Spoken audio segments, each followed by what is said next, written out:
सप्त सिंधु यह क्षेत्र ऋग्वेद का मुख्य केंद्र था। वैदिक साहित्य इसमें ऋग्वेद, सामवेद, यजुर्वेद और अथर्ववेद न केवल आध्यात्मिक ज्ञान का भंडार है, बल्कि ये प्राचीन भारत की भौगोलिक स्थिति का एक अत्यंत विस्तृत और सटीक दस्तावेज भी प्रस्तुत करता है। वैदिक ऋषियों ने भारत की प्राकृतिक संपदा का वर्णन सप्त सिंधु प्रदेश के रूप में किया है। वैदिक साहित्य में वर्णित भारत की प्रमुख भौगोलिक विशेषताएं निम्नलिखित हैं। 1. नदियों का जाल। नदी सूक्त। ऋग्वेद के नदी सूक्त 10.75 में लगभग 25 नदियों का उल्लेख मिलता है। वैदिक भूगोल का केंद्र नदियां ही थीं।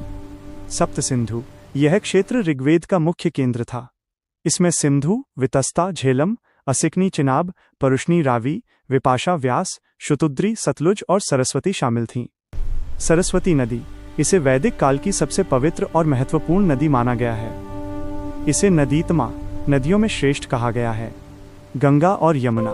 गंगा का उल्लेख ऋग्वेद में बहुत कम, केवल एक बार मिलता है, जिससे पता चलता है कि उस समय तक आर्यों का मुख्य निवास स्थान उत्तर पश्चिम भारत था। 2. पर्वत श्रृंखलाएं, हिमालयाज और अदर्स।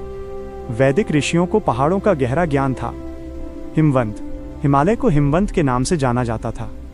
इसकी बर्फ से ढकी चोटियों और वहां से निकलने वाली नदियों का सुंदर वर्णन मिलता है। मुंजवंत, ये हिमालय की एक चोटी मानी जाती थी, जो अपनी सोम औषधि वनस्पति के लिए प्रसिद्ध थी। अन्य पर्वत, अथर्ववेद में त्रिकुट पर्वत का उल्लेख है, जिसे आज की त्रिकुटा पहाड़ी माना जा सकता है। 3. समुद्र और जलराशियां। हालांकि कुछ विद्वान कहते हैं कि शुरुआती वैदिक काल में समुद्र शब्द का प्रयोग बड़ी जलराशि या नदियों के लिए होता था, लेकिन उत्तर वैदिक काल तक समुद्र का स्पष्ट ज्ञान हो चुका था। पूर्वी और पश्चिमी समुद्र। अथर्ववेद में पूर्व, बंगाल की खाड़ी और अपर, अरब सागर समुद्रों का स्पष्ट संकेत मिलता है।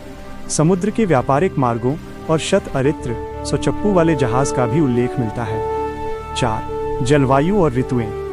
वैदिक भूगोल में भारत की जलवायु का वैज्ञानिक वर्गीकरण मिलता है। 6 ऋतुओं का वर्णन, वसंत, ग्रीष्म, वर्षा, शरद, हेमंत और शिशिर का विस्तृत वर्णन है। मरुत, तूफान, हवाओं और बादलों के व्यवहार का सजीव चित्रण मिलता है, जो भारतीय मानसून की विशेषता को दर्शाता है। 5. पृथ्वी और वनस्पति। पृथ्वी सूक्त। अथर्ववेद का पृथ्वी सूक्त भूगोल की दृष्टि से अत्यंत महत्वपूर्ण है। इसे विश्व का पहला राष्ट्रीय गीत या भूगोल ग्रंथ भी कहा जा सकता है।